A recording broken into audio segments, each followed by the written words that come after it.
UPSC 2023 mains के S A paper को किस तरीके से इफेक्टिवली टैकल किया जा सकता था। If you want to know how, this video is for you. Keep watching. नमस्कार to all the viewers and aspiring officers. आज 15 सितंबर 2023 को UPSC mains 2023 has begun as usual अपने एसए के पेपर के साथ। तो इस वीडियो के माध्यम से I want to discuss an effective strategy जो 2023 के एग्जाम में ही नहीं किसी भी साल के एग्जाम में लगाई जा सकती है, and you can write effective essays by virtue of that. शुरू करने से पहले ब्रीफली मैं एक सजेशन दूंगा। I want you to watch this video twice. पहले प्रिंसिपल्स समझने के लिए और फिर उन प्रिंसिपल्स के नोट्स बनाने के लिए, ताकि उसकी रिविजन इफेक्टिव हो जाए और बार बार आपको आके ये वीडियो ना देखनी पड़े। I want to focus on the task at hand.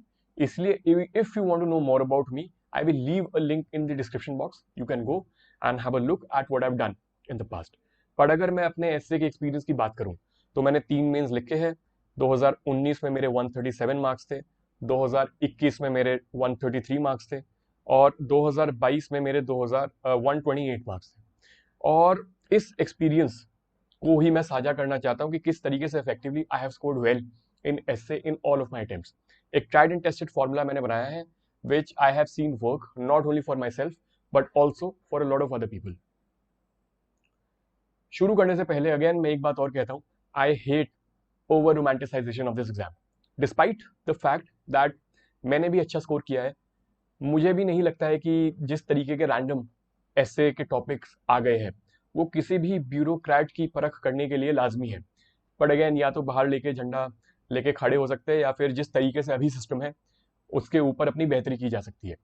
तो जब तक थोड़ा बहुत सिस्टम चेंज नहीं होता, ज़्यादा इनलाइन नहीं होता रिक्वायरमेंट के, तब तक अपने करंट रिक्वायरमेंट को कैसे इंप्रूव किया जाए उस पर काम करना लाजमी हो जाता है।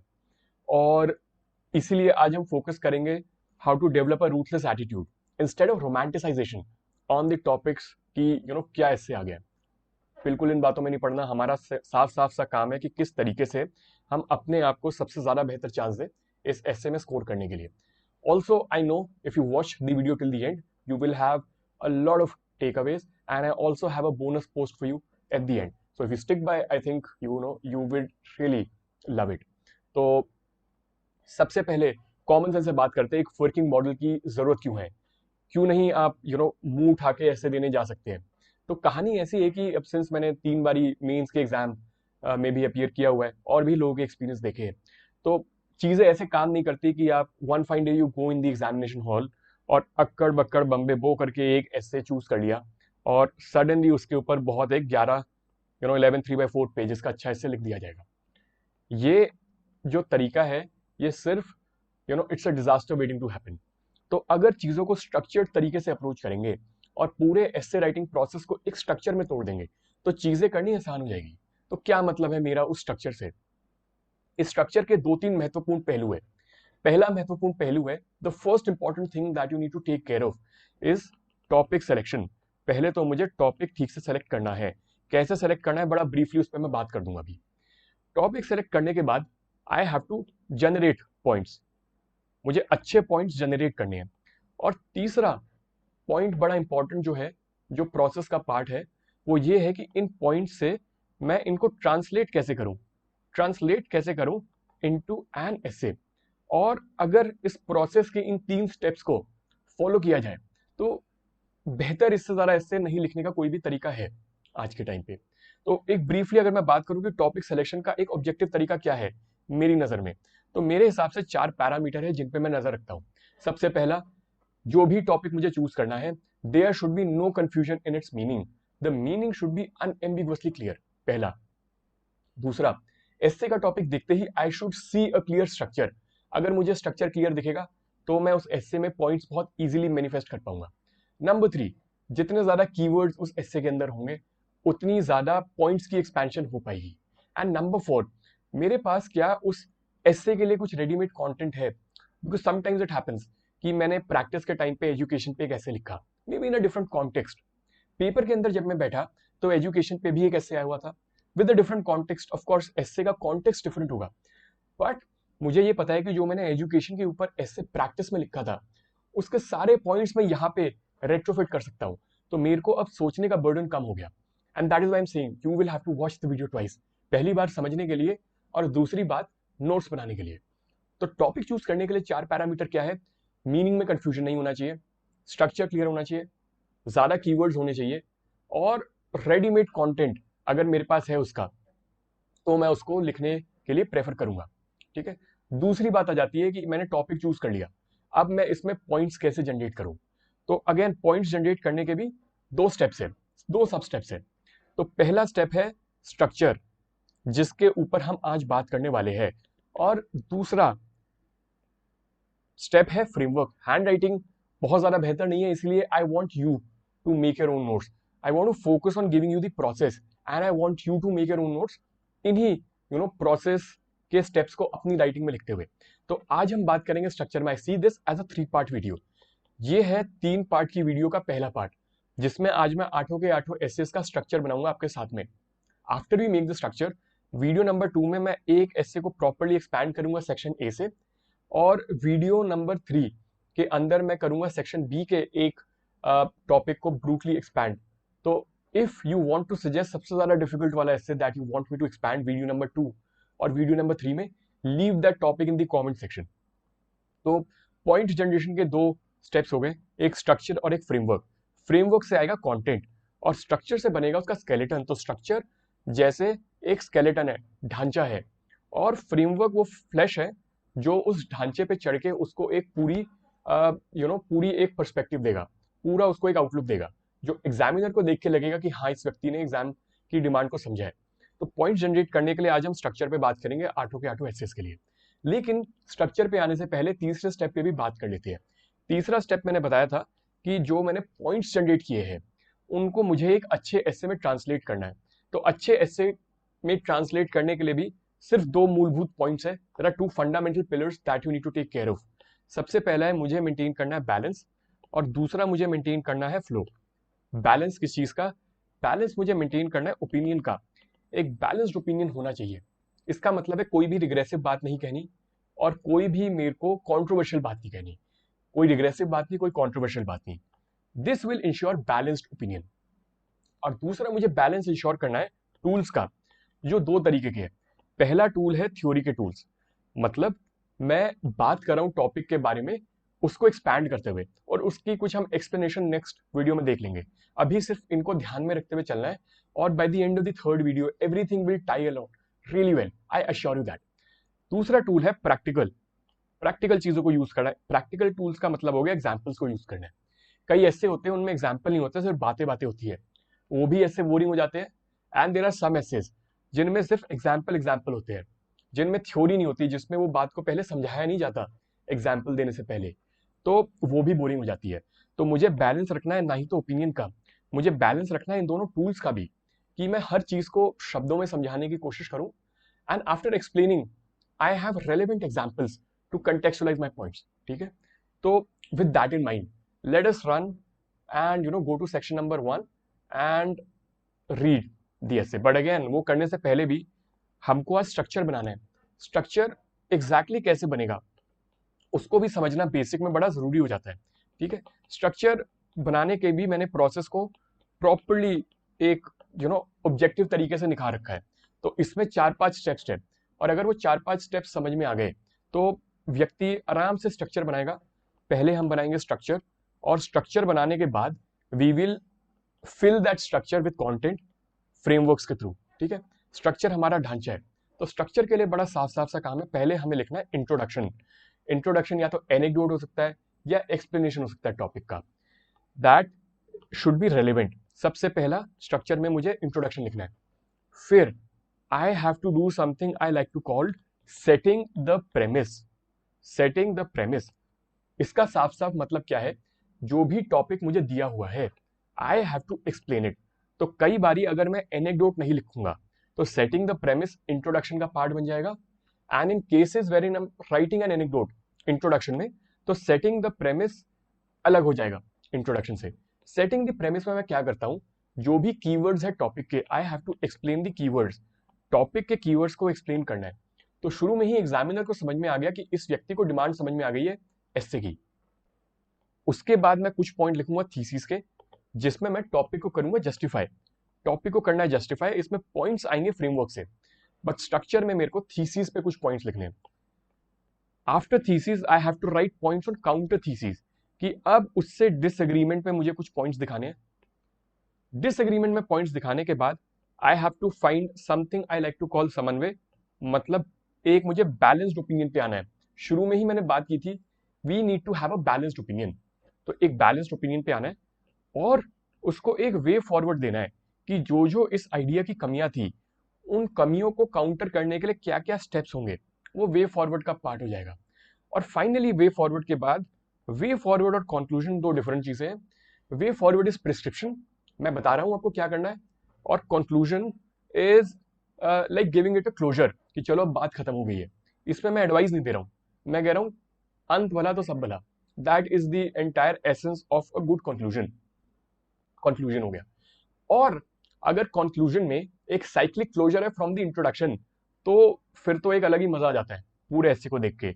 तो ये हमारा बेसिक हो गया स्ट्रक्चर, जिसको हम फॉलो करेंगे अब अगले 8 ऐसे में। तो I will erase all of this. I want you to watch it again and then make notes in your own handwriting. उसके बावजूद भी अगर कुछ कंफ्यूजन होती है तो you can ask me questions नीचे कमेंट सेक्शन में, ठीक है। अब जल्दी से हम आ जाते हैं सेक्शन ए के एस्से के एक एक खंड पे, और हम जल्दी से देखते हैं उनका स्ट्रक्चर कैसे बनेगा। तो स्ट्रक्चर में 1.5 मिनट के अंदर सारे स्ट्रक्चर्स बना दूंगा, और उनमें कंटेंट, उनमें से एक एस्से पे सेक्शन ए के मैं कंटेंट फिल करूंगा वीडियो नंबर 2 में, और I will do the same with one of the topics in video number 3। But I think अभी तक you would have understood process क्या है। टॉपिक चूज करना है, उस पर कॉन्टेंट जनरेट करना है, और फाइनली उस कॉन्टेंट को ऐसे में निकालना है। कॉन्टेंट जनरेट करने के लिए पहले स्केलेटन बनाना है, स्केलेटन बनेगा फ्रेमवर्क से, स्ट्रक्चर से, और फ्रेमवर्क के थ्रू मैं उस स्केलेटन पे फ्लैश ऐड करूंगा। बार बार रिपीट में इसलिए कर रहा हूं ताकि ये चीजें इंटरनलाइज हो जाए, ठीक है। अब मैं बात करता हूं सेक्शन ए के पहले टॉपिक पे, स्ट्रक्चर इसका कैसे बनेगा। स्ट्रक्चर बनाने का तरीका मैंने क्या बताया था, स्ट्रक्चर बताने का बड़ा साफ सा तरीका है। इंट्रोडक्शन देना है एक अच्छा, प्रेमिस सेट करनी है जिसमें टॉपिक को एक्सप्लेन करना है। नंबर 3 थीसिस देनी है जिसमें जस्टिफिकेशन होगी। नंबर 4 काउंटर थीसिस देनी है जिसमें डिसएग्रीमेंट होगा। फिर समन्वय होगा which is sort of bring a sense of balance to the arguments. Way forward देना है एंड देन कंक्लूजन देना है। दिमाग में चीजें छप चुकी होगी अभी तक, ठीक है। बहुत जल्दी जल्दी with in a minute, minute and half, 1 से 1.5 मिनट लगना चाहिए स्ट्रक्चर बनाने के लिए विद प्रैक्टिस। इस वीडियो के सेक्शन को फिर से देख सकते हो if you have any questions, but इस सेक्शन को तभी स्टार्ट करना है जब पीछे का बेसिक सारा क्लियर हो गया, and this is where the magic begins. अब एक एक मिनट के अंदर हम 8 एसेस को निपटाएंगे, ठीक है। पहला ऐसे, thinking is like a game, it does not begin unless there is an opposite team. जैसे ही मैं इसको देखता हूँ, I am student of physics, मेरे को इंट्रोडक्शन याद आता है कि आइंस्टाइन और बोर के बीच में जो बहस थी, उसके चक्कर में क्वांटम मैकेनिक्स वाज डेवलप्ड। मेरे दिमाग में इंट्रोडक्शन सेट हो गया देखते ही, एंड दिस इज प्रैक्टिस। मैंने प्रैक्टिस बहुत की है, but with practice you would also be able to fill all the elements of the structure very quickly. Introduction सोच लिया, उसके बाद सेटिंग द प्रेमिस। प्रेमिस इसमें क्या सेट हो सकती है कि why is thinking like a game. इस पे मैंने एक वाई का क्वेश्चन पूछ लिया और उसको आंसर किया। पहले मैंने एक्सप्लेन किया क्यों thinking is like a game, और ऑपोजिट टीम का मतलब क्या है, इसको मैं एक्सपैंड करूंगा सेटिंग द प्रेमिस में। ऑपोजिट टीम का मतलब फिजिकली ऑपोजिट टीम होना भी जरूरी नहीं है, I can also equate it with adversity. और जैसे ही मैंने ये इक्वेशन की, वैसे ही एस्से का डायमेंशन बड़ा ब्रॉड हो गया। तो I have chosen N introduction, I have set the premise. अब इसकी थीसिस पे मैं बात करूंगा। तो थीसिस बड़ी कॉमन सेंस से मैं कहूंगा हाँ, जो इसमें कहा गया है वो बिल्कुल ठीक कहा गया है। तो उसके लिए मैं कुछ 2-3 पॉइंट्स दे दूंगा, और उन पॉइंट्स को एक्सपैंड कर दूंगा कि कैसे thinking is like a game and it does not begin unless there is an opposite team. तो आई कैन से कि अकबर के टाइम पे भी different religious leaders used to come, they used to discuss which led to cohesive concept of secularism back in the day. तो ये basic सी बात हो गई, लेकिन वो पॉइंट फिल करने का काम अभी मेरा नहीं है, वो काम होगा फ्रेमवर्क में। I am just giving you illustrations. पहले मुझे थिंकिंग, इसको जस्टिफाई करने के लिए 3-4 पॉइंट जनरेट करने हैं, वो पॉइंट कंटेंट पे डेवलप करते हैं, कंटेंट से डेवलप होंगे। उसके बाद मैं जाऊंगा काउंटर थीसिस पे। Counter thesis is when I say that this statement is wrong. तो मैं कहूंगा कि भाई ऐसा नहीं है कि ऑपोजिट टीम के होने की वजह से ही सोच का स्तर ऊपर जाता है। आई can think about introspection, solitary reflection, things like that, और उसके ऊपर मैं बात करूंगा। मैंने बात की पहले जस्टिफिकेशन, फिर मैंने बात की इसका काउंटर थीसिस, फिर मैं एक बैलेंस लेके आऊंगा कि कैसे दोनों चीजें जरूरी है, एक ऑपोजिट टीम का होना भी जरूरी है और अकेले इंट्रोस्पेक्ट करना भी जरूरी है। और फाइनली मैं वे फॉरवर्ड दूंगा कि कैसे we have to ensure that opposite teams presence of an opposite team ensures that it acts as a catalyst and not as an impediment। ये मेरा वे फॉरवर्ड हो गया। तो मैंने एक चीज को उठाया जो कि प्रॉब्लमैटिक थी, उस प्रॉब्लमैटिक चीज का सोल्यूशन क्या होगा वो मैंने वे फॉरवर्ड बना दिया, और वे फॉरवर्ड बना के मैं कंक्लूजन बना दूंगा। मैं वापस से क्वांटम मैकेनिक्स की बात कर दूंगा कंक्लूजन में। It will bring a sense of closure. इसे कहते हैं स्ट्रक्चर बनाना। और ये स्ट्रक्चर बनाना अगर एक बार समझ गए, you can use the same process to form structure किसी भी एससी के अंदर। ठीक है, अगर कोई भी कंफ्यूजन है इसके अंदर, you are free to ask me a follow up question in the comment section. But I think कि अब हम जब अगला सेकंड टॉपिक कर लेंगे तो कम होते जाएंगे डाउट्स आने, क्योंकि अब चीजों की रेपिटेशन दिखने लग जाएगी कि सारा का सारा चीज सेम ही रिपीट हो रही है। It's more a matter of practising. Number 2 पे बात करते हैं। नंबर 2 बात करते हैं visionary decision making happens at the intersection of intuition and logic. Pen different मैं यूज करता हूं। ठीक है, तो सबसे पहले मैं इस पे इंट्रोडक्शन लिख दूंगा कि visionary decision making happens at the intersection of intuition and logic. इसको देखते ही सबसे पहला एग्जांपल मेरे दिमाग में आता है स्टीव जॉब्स का। तो स्टीव जॉब्स का मैंने एग्जांपल लिख दिया, कुछ मैंने उसको एक कोट बना के रादर एनेक्डोट बना के डाल दिया। अब setting the premise. Setting the premise में बात करूंगा what is visionary decision making. What now are you seeing the pattern. वहां मैंने थिंकिंग लाइक अ गेम पे एक्सपेंशन की थी, यहां मैंने विजनरी डिसीजन मेकिंग पे एक्सपेंशन कर दी। और इंट्यूशन क्या होता है, लॉजिक क्या होता है, इस पे बात कर दी। तो ये हो गया सेटिंग द प्रेमिस। मैंने जो कीवर्ड्स थे उनको एक्सपैंड कर दिया। यहां भी मैंने यही किया था। ऊपर मैंने ऑपोजिट टीम पे बात की थी और थिंकिंग लाइक अ गेम पे बात की थी। प्रोसेस में सिमिलैरिटी अब दिख रही होंगी। मैंने प्रेमिस सेट कर दी। प्रेमिस सेट करने के बाद मैं इसको जस्टिफाई करूंगा कैसे। हाँ, visionary decision making does happen at the intersection of intuition and logic. और इसके लिए वही 4-5 पॉइंट फ्रेमवर्क से निकाल लेंगे। We will cover it in the next video. But I think right now you getting a hang of how the structure is form. Structure बना दिया thesis के साथ। अब मैं इसकी काउंटर थीसिस दूंगा कि कैसे विजनरी डिसीजन मेकिंग कई बारी इंट्यूशन और लॉजिक के परे भी होती है। Number 1, there are more things to visionary decision making than just logic और इंट्यूशन। एक काउंटर पॉइंट ये आ गया। दूसरा काउंटर पॉइंट ये आ सकता है कि यार इंट्यूशन भी कभी फेल करती है। एक काउंटर पॉइंट ये आ सकता है कि लॉजिक भी कभी फेल कर सकता है। और इस काउंटर पॉइंट से मैंने इस थीसिस को के साथ डिसएग्रीमेंट दिखा दिया।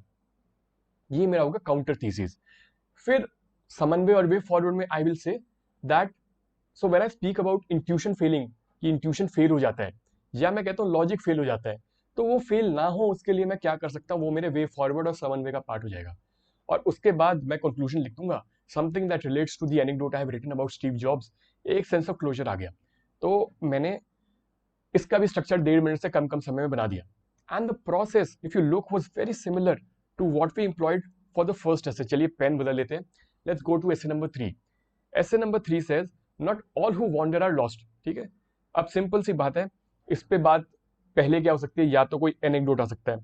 एनेक्डोट में ज्यादातर लोग लिखे होंगे इसके बारे में वास्को डी गामा के ऊपर। Vasco da Gama becomes a good case study as an anecdote इसके अंदर। You can also write a different anecdote, you can also choose to not write an anecdote. तो पहले एक एनेक्डोट से introduce कर दिया इसको। उसके बाद इंट्रोडक्शन के बाद which is a part of the introduction is setting the premise. Again इसमें मैं प्रेमिस कैसे सेट कर सकता हूँ। प्रेमिस सेट करने के लिए मैं बात करूंगा what do we mean by wandering and what do we mean by lost. तो मैं इन दोनों के लिटरल और मेटाफोरिकल मीनिंग पे बात करूंगा। आई will set the premise. Premise set कर दी, इंट्रोडक्शन दे रही। अब मैं बात करूंगा थीसिस पे। इसकी थीसिस अगेन ये होगी कि हाँ, जो लिखा गया है वो ठीक लिखा गया, not all who wander are lost. और उस पर एक्सपैंड कर दूंगा, 3-4 पॉइंट्स दे दूंगा और उससे मेरी थीसिस कवर हो जाएगी। फिर मैं आऊंगा काउंटर थीसिस पे। काउंटर थीसिस की क्या हो सकती है? काउंटर थीसिस यही हो सकती है, इसमें ही दी हुई है कि some people who actually wander are lost, और उस पर थोड़ी सी एक्सपेंशन कराऊंगा। और ये बात कर सकता हूं कि wandering also comes with its own set of challenges. ये काउंटर थीसिस का पार्ट हो गया। और इन आर्ग्यूमेंट्स पे एक्सपैंड करके I would be done with my counter thesis. समन्वय पे और वे फॉरवर्ड के लिए मैं लिखूंगा कि कैसे इंश्योर किया जाए कि पीपल हु आर लॉस्ट उनकी मदद की जाए, और कैसे जो लोग वॉन्डर कर रहे हैं वो दूसरों के एक्सपीरियंस से सीख सकते हैं। इन दोनों चीजों पे मैं बात करूंगा। समन्वय और वे फॉरवर्ड का पार्ट मेरा हैंडल हो जाएगा। और फाइनली मैं एक कंक्लूजन डाल दूंगा वास्को डी गामा से कनेक्ट कर दूंगा, या जो भी मैंने एनेक्डोट डाला होगा उससे कनेक्ट कर दूंगा, और मेरा एक बहुत अच्छा ऐसे रेडी हो गया। You will see over and over again same process yields you a great structure. उसको फिल करना is about content and framework, something we going to look at next 2 videos में। तो घबराना नहीं है, अभी पेशेंस रखनी है और चीजों को समझना है, और 2-3 बार भी देखना है इस वीडियो को। आई गारंटी यू इससे इफेक्टिव स्ट्रेटेजी मिलनी बड़ी मुश्किल होगी कहीं भी। ठीक है, let's come to the fourth topic. Fourth topic है inspiration for creativity springs from the effort to look for the magical in the mundane. Again अब प्रोसेस अब साफ हो गया, आप समझ गए प्रोसेस क्या है।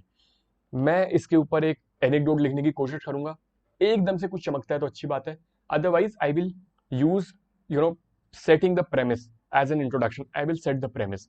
सेट करने का क्या तरीका है कि क्रिएटिविटी का क्या मतलब है, what does creativity and inspiration mean. पहला सेटिंग द प्रेमिस का पटल हो जाएगा। सेकंड, मैजिकल इन दी मंडेन का मतलब क्या है।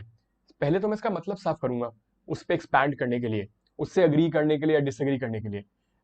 तो वो मेरे सेटिंग द प्रेमिस का पार्ट कॉन्स्टिट्यूट करेगा। I have set the premise now. मैंने एक्सपैंड कर दिया कि इंस्पिरेशन फॉर क्रिएटिविटी का मतलब क्या है, मैजिकल इन दी मंडेन का मतलब क्या है। I have set the premise. अब थीसिस पे बात होगी कि मैं इससे अग्री करता हूं, तो इसी अग्री करने के लिए 3-4-5 पॉइंट डाल दो कि कैसे जो सिंपल सिंपल काम होते हैं, सिंपल चीजों को देख के ही बड़े काम हो जाते हैं। You find magic in the mundane. आम चीजों को देख के बड़े बड़े आइडियाज आते हैं। उसके 3-4 आइडियाज फ्रेमवर्क से हम नेक्स्ट वीडियो में निकालने की कोशिश करेंगे। बट पहले समझना कि थीसिस निकालना स्ट्रक्चर का पार्ट है, और स्ट्रक्चर बन गया उसको फिल करना बड़ा आसान है। तो थीसिस इज अग्रीमेंट। हाँ, ये सही कही हुई बात। लेकिन ज्यादातर लोग जो मिस करने वाले बात को, वो है काउंटर थीसिस को, कि मैं इसको डिसएग्री कैसे करूं इस बात से। उसको भी मुझे बहुत जल्दी से देखना पड़ेगा। तो मैं देखूंगा कि किस तरीके से inspiration from creativity doesn't always come from mundane things.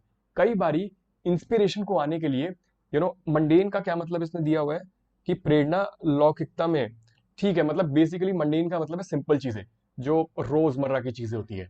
तो रोजमर्रा की चीजों से ही नहीं, कॉम्प्लेक्स चीजों से भी क्रिएटिविटी आती है।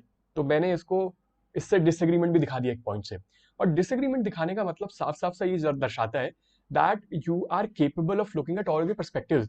You are not a yes man.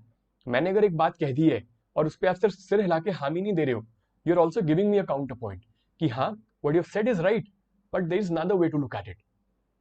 इस तरीके से हम इसको डिसएग्रीमेंट के साथ शो कर सकते हैं कि कैसे मंडेन लोग रोजमर्रा की चीजों के अलावा भी इंस्पिरेशन आती है। कई बारी रोजमर्रा का रूटीन, मंडेन चीजें क्रिएटिविटी को खत्म भी करती है। इसके ऊपर एक छोटा सा भी पॉइंट दिखाया जा सकता है। ठीक है, और ये बात भी दिखाई जा सकती है कि अगर आप रोजमर्रा की चीजों से क्रिएटिविटी लेके आ रहे हैं, देन इट स्टाइफल्स ऑथेंटिसिटी। ऑथेंटिसिटी भी कम होती है। ऑथेंटिसिटी वो है जो आप बैठे हुए अपने आप कोई नया आइडिया आ गया, किसी चीज को देख के आइडिया आया, वो ऑथेंटिसिटी को कम करता है। काउंटर पॉइंट दिया जा सकता है। तो मैंने इसकी थीसिस बना ली, काउंटर थीसिस बना ली, समन्वय सिंपल सा बन जाएगा कि दोनों चीजों के बीच में क्रिएटिविटी आती है, from the mundane and from things which are not mundane. दोनों के बीच में क्रिएटिविटी आएगी। और फाइनली मैं बताऊंगा कि कैसे मंडेन को हमको यूज करना है in ensuring that we improve our creativity without diluting our authenticity. तो मैंने कहा था ऑथेंटिसिटी का इशू है, तो अब मैं तरीका बताऊंगा कि कैसे ऑथेंटिसिटी को डाइल्यूट किए बिना मैं मंडेन चीजों से क्रिएटिविटी बेहतर करूंगा। मैंने एक समन्वय बना दिया, वे फॉरवर्ड बना दिया। कंक्लूजन में फिर से इंट्रोडक्शन के साथ एक साइक्लिक सेंस ऑफ क्लोजर लेके आना चाहूंगा। बहुत जल्दी मैंने चारों टॉपिक को डिस्कस कर लिया। अगर मुझे इस टॉपिक में चॉइस करनी होती, मेरी चॉइस बड़ी ऑब्वियस थी, मेरी चॉइस होती इसमें number 1 for the very same reason that I have discussed शुरू में। इसमें बहुत ज्यादा कीवर्ड है, इसका मीनिंग बिल्कुल साफ है, मेरे पास इस पे कंटेंट है, और दैट इज इट। इन्हीं चीजों के बारे में बात की थी। ये बहुत छोटा है, इसको एक्सपैंड करने में मुश्किल हो जाएगी। अब विजनरी चीजों को डिफाइन करना, इंट्यूशन को डिफाइन करना मुश्किल हो जाता है, इसलिए मैं इस पे आर्ग्यूमेंटेटिव स्टाइल बहुत यूज नहीं कर पाऊंगा। और 5 भी मुझे एकदम से बहुत सारे पॉइंट्स नहीं दे रहा है, इसलिए एग्जाम में मैं इसको चूज करूंगा 1 को। और चूज इसलिए नहीं कर रहा हूं कि मेरे मन में आ रही है बात, चूज मैं कर रहा हूं इन ऑब्जेक्टिव पैरामीटर्स के ऊपर जो मैंने शुरू में डिस्कस किए थे। Very quickly let's come to section B. Section B पे बात कर लेते हैं, स्ट्रक्चर बना लेते हैं। आज हमारा काम सिर्फ स्ट्रक्चर बनाना है। Girls are weighed down by restrictions, boys with demands to equally harmful disciplines. तो मैं पहले बात करूंगा कि एक एनेक्डोट दिखा दूंगा कि एनेक्डोट से मैं एक यू नो मेल एक लड़के की दुविधाओं के बारे में बात करूंगा, कैसे उन पे बहुत सारी डिमांड्स है, they have to act masculine, they have to be the breadwinner of the family, so on so forth. और ये मैं बात करूंगा कि लड़कियों के ऊपर कैसे रेस्ट्रिक्शन होती है कि 9 बजे तक कोई साथ नहीं है तो घर में वापस आ जाना है, करियर की एस्पिरेशन को फैमिली के बाद में रखना है। तो इन चीजों के बारे में मैं एक एनेक्डोट बना दूंगा and that would serve as my introduction. फिर I will set the premise. Premise set करने का मतलब ये है, मैं बात करूंगा ये क्यों हो रहा है, Y why is it that girls are weighed down by restrictions, and why is it that boys are weighed down by demands, and how are they harmful। how वाला पार्ट की जस्टिफिकेशन कॉन्स्टिट्यूट करेगा thesis. तो ये काम करना बड़ा आसान है, मुश्किल यहाँ पे आएगी काउंटर थीसिस लिखने के लिए, बट थोड़ी सी पहले प्रैक्टिस हो जाएगी कि तो काउंटर थीसिस जनरेट करना भी बहुत आसान हो जाएगा। ठीक है, काउंटर थीसिस दो तरीके से जनरेट की जा सकती है। सबसे पहले तरीके से ये जनरेट की जा सकती है कि यू कैन से दैट लड़के भी डिमांड्स के साथ साथ रेस्ट्रिक्शंस से भी वेट डाउन है, और लड़कियां भी रेस्ट्रिक्शंस के साथ साथ डिमांड से वेट डाउन है। तो मैंने चीजों को एक्सपैंड कर दिया। ऐसा नहीं है कि लड़कों को सिर्फ डिमांड्स है, लड़कों पे रेस्ट्रिक्शंस भी होती है। ऐसे ही लड़कियों के ऊपर रेस्ट्रिक्शंस नहीं, लड़कियों से भी सर्टेन डिमांड्स होती है। तो इस पे मैंने एक होलिस्टिक आर्ग्यूमेंट को एक्सपैंड कर दिया है। और मैं ये भी बता सकता हूँ कि और भी हार्मफुल डिसिप्लिन आ सकते हैं, तो this will constitute a part of counter thesis और समन्वय, वो मिक्स हो जाएंगी। And that is why writing this topic was थोड़ा सा डिफिकल्ट, क्योंकि इस टॉपिक में बहुत ऑब्वियस काउंटर थीसिस लेके आनी बड़ी मुश्किल है। एक बस रूडिमेंट्री सा समन्वय आ सकता है, और इसलिए स्ट्रक्चर में जैसे मैं भाप लूंगा कि इसमें काउंटर थीसिस लिखनी मुश्किल है, तो मैं फिर इस टॉपिक को कर लूंगा अवॉइड एग्जाम में लिखने के लिए। बट स्ट्रक्चर किसी का भी बनाया जा सकता है। मैंने बना दी थीसिस, मैंने बना दी काउंटर थीसिस, समन्वय बना दिया।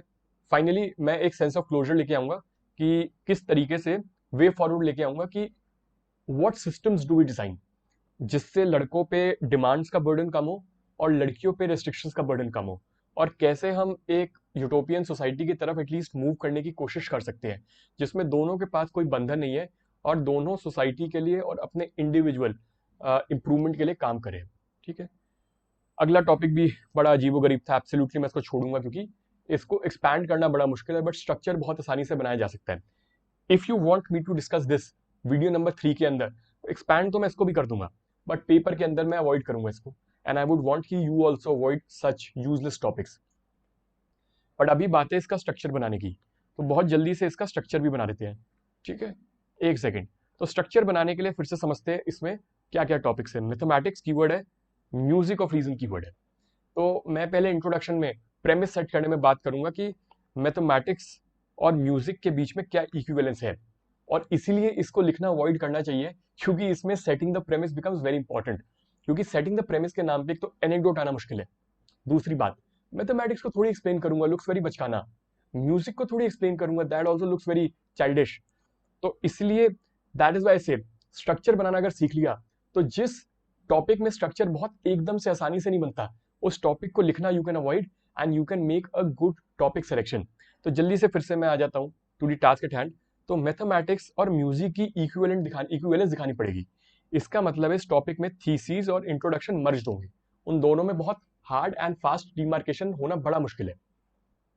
थीसिस में मैंने बात कर दी मैथमेटिक्स और म्यूजिक का क्या समन्वय है, किस तरीके से म्यूजिक ऑल्सो इवोक्स इमोशंस, उसी तरीके से मैथमेटिक्स इवोक्स रीजन, रीजन की भाषा है जैसे म्यूजिक इमोशंस की भाषा है। म्यूजिक में सिम्फनी होती है, नोट्स होती है, मैथमेटिक्स में इक्वेशंस होती है। इन सारी जुमलेबाजी के हिसाब से कुछ चीजें बनाई जा सकती है थीसिस के अंदर। काउंटर थीसिस लेकिन ये आ सकता है कि जिस तरीके से म्यूजिक सब्जेक्टिव है, किसी व्यक्ति को म्यूजिक पसंद आता है, किसी को नहीं पसंद आता है। मैथमेटिक्स ऑब्जेक्टिव है, मैथमेटिक्स में चीजों को सॉल्व करने का तरीका बड़ा एक स्ट्रक्चर्ड होता है। On the other hand music अजीबोगरीब तरीके से इंप्रोवाइजेशन से भी क्रिएट किया जा सकता है। तो शुरू में मैंने थीसिस में दिखाया how are mathematics and music equivalent, मैंने उस इक्विवेलेंस को तोड़ा एंटी थीसिस काउंटर थीसिस के लिए, कुछ पॉइंट्स वहां से बन जाएंगे। फिर मैं समन्वय बताऊंगा कि कैसे दोनों में अपनी अपनी डिफरेंसेस है, बट दोनों फंडामेंटली सेम ही है। उस पर कुछ एक दो पॉइंट लिखूंगा और कंक्लूजन कर दूंगा, बट इसमें पॉइंट जनरेट करने बड़े मुश्किल है। स्ट्रक्चर हमने जनरेट कर दिया है। नंबर 7 पे आते हैं। Society that has more justice is a society that needs less charity. तो इसके ऊपर मैं जैसे इसको देखता हूँ मेरे दिमाग में सबसे बड़ा एक एनेक्डोट सबसे पहले आता है मोहम्मद यूनुस और ग्रामीण बैंक का, कि किस तरीके से वहां पे माइक्रो लोन्स दिए गए थे चैरिटी की तरह नहीं, बिना कोलेट्रल के आपस में फंडिंग के थ्रू।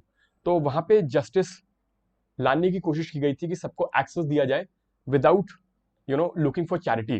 तो एक बहुत अच्छा एनेक्डोट मेरा एकदम से रेडी हो गया। क्वेश्चन देखते ही, टॉपिक देखते ही दिमाग में मेरे आंसर आ गया। अब इसको मैंने देख लिया, अब क्या होगा, अब मैं करूंगा सेटिंग द प्रेमिस। तो प्रेमिस सेट करने के लिए मैं क्या एक्सपैंड करूंगा कि जस्टिस का क्या मतलब है, और सोसाइटी में जस्टिस का क्या मतलब होता है, और चैरिटी का क्या मतलब है। इनके ऊपर बेसिक बातें मैंने कर दी, वो मेरे सेटिंग द प्रेमिस का पार्ट हो गया। तो मैंने इंट्रोडक्शन फिनिश कर दिया। अब मैं आऊंगा थीसिस पे कि मैं इसको जस्टिफाई करूंगा, और जस्टिफाई करने के लिए आई कैन एक्सपैंड जस्टिस, जैसे प्रीएम्बल में दिया हुआ है, सोशल, इकोनॉमिक, पॉलिटिकल, तीनों पे मैं बहुत ज्यादा पॉइंट्स बना सकता हूँ। और इस तरीके से मैं एक थीसिस लिख दूंगा जिसमें मैं कहूंगा हाँ, जिस सोसाइटी में जस्टिस होता है वहां पे you do not need charity, लेकिन एक काउंटर थीसिस में मुझे दिखानी है, I need to show that I can think in different dimensions. तो काउंटर थीसिस भी इसमें बड़ी आसानी से मैं बना लूंगा। काउंटर थीसिस ये आएगी कि चैरिटी ऐसा नहीं है कि वो जस्टिस की प्रेजेंस में खत्म हो जाएगी। चैरिटी की और भी रीजंस होते हैं, जस्टिस के अभाव में भी और भी रीजंस है। बड़े सिंपल रीजंस बता सकते हैं कि चैरिटी करने से एक कम्युनिटी फीलिंग आती है, एक व्यक्ति को खुद भी अच्छा लगता है काम करते हुए। उसके बाद जब डिजास्टर हो जाता है, चैरिटी होती है, ह्यूमैनिटेरियन एंड डिजास्टर रिलीफ होता है। वो जस्टिस की कमी से तो नहीं हो रहा है, बट फिर भी हमको चैरिटी चाहिए। तो जस्टिस और चैरिटी का 1 to 1 का लिंकेज भी नहीं है। मैं इसको एंटी थीसिस, काउंटर थीसिस में दिखा दूंगा। और फाइनली और भी फायदे दिखा के मैं कंक्लूजन की तरफ जाऊंगा कि कैसे हमें इंश्योर करना है कि नॉर्मल टाइम्स पे चैरिटी की नीड ना हो, लेकिन चैरिटी एक शॉर्ट टर्म मेजर है, जस्टिस एक लॉन्ग टर्म मेजर है। दोनों को हमको साथ में लेके चलना पड़ेगा, और इस तरीके से एक बहुत अच्छा ब्यूटीफुल ऐसे बन जाएगा।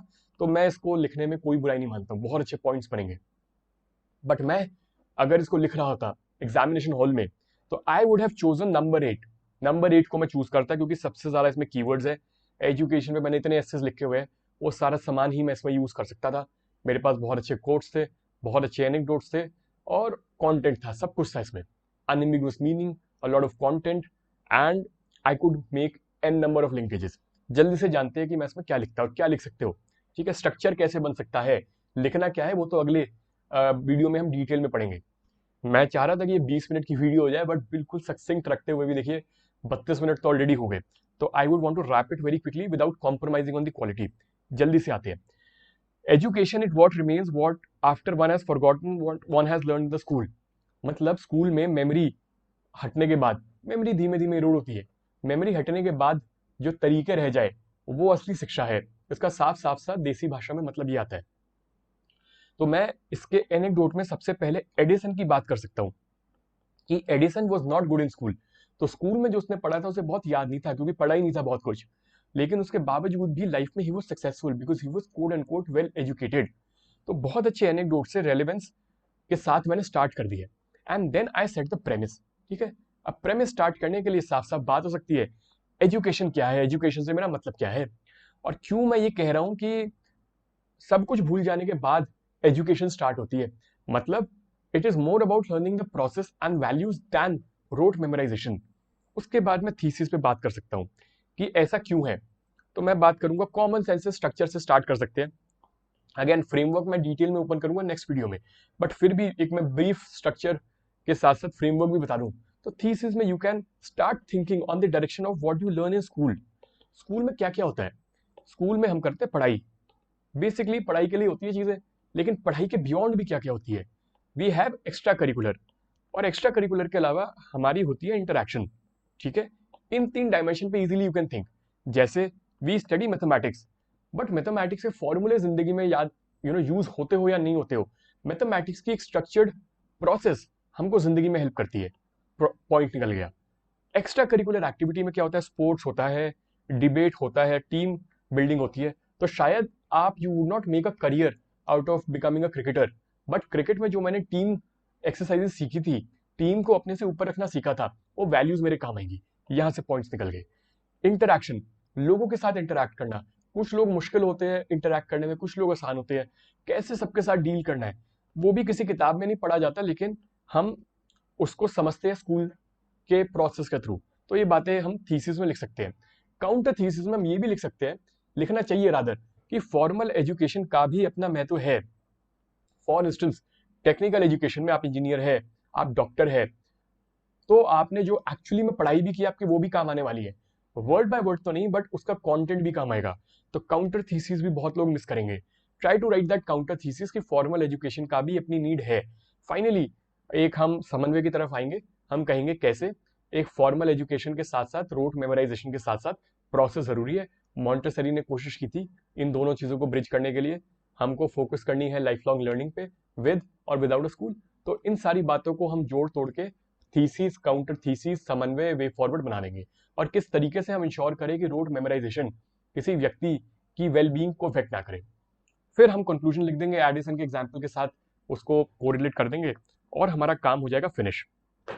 तो ये तो थी आज के सेशन की बात। तो आज हमने पहले पूरा का पूरा सिस्टम समझा, टॉपिक सिलेक्शन से करने से लेके टॉपिक को लिखने तक का। मेन फोकस था आज हमारा स्ट्रक्चर बनाने पे। अब बहुत जल्दी मैं वीडियो बनाऊंगा, बहुत जल्दी एक एक टॉपिक के ऊपर फ्रॉम सेक्शन ए और एक टॉपिक फ्रॉम सेक्शन बी, उसको मैं करूंगा expand. And I want you to suggest which topic you want me to choose, जिसमें मैं पॉइंट्स जनरेट करूं यूजिंग फ्रेमवर्क्स। तो give me that name in the comment section. Also if you like the video I would want you to leave a like button. YouTube पे negative videos बहुत चलती है क्योंकि उनकी एंगेजमेंट बहुत high है। I want you to help me with the engagement if you think my content is bringing you value. तो like, share, subscribe और comment your doubts. और साथ ही साथ मैं एक टेलीग्राम पे ग्रुप भी चला रहा हूँ, study group. If you have any questions beyond essays और अबाउट प्रेपरेशन इन जनरल, तो you can go to the description box. मैं स्टडी ग्रुप का लिंक भी छोड़ दूंगा। अब बात करते हैं उस बोनस पोस्ट के बारे में जिसके बारे में मैंने प्रॉमिस किया था। तो मैंने एस्से के बारे में एक बहुत अच्छी प्राइमर पोस्ट, इंट्रोडक्टरी पोस्ट लिखी थी for people who are just getting started. Telegram पे लिखी थी अपने ग्रुप पे ही। तो मैं उस टेलीग्राम की प्राइमर पोस्ट ऑन एस्से का लिंक भी डिस्क्रिप्शन बॉक्स में डाल दूंगा। That is your gift from my side. I hope you like it. If you have any follow ups, feel free to get back to me as soon as possible. Best wishes, take care and I will see you soon. Bye.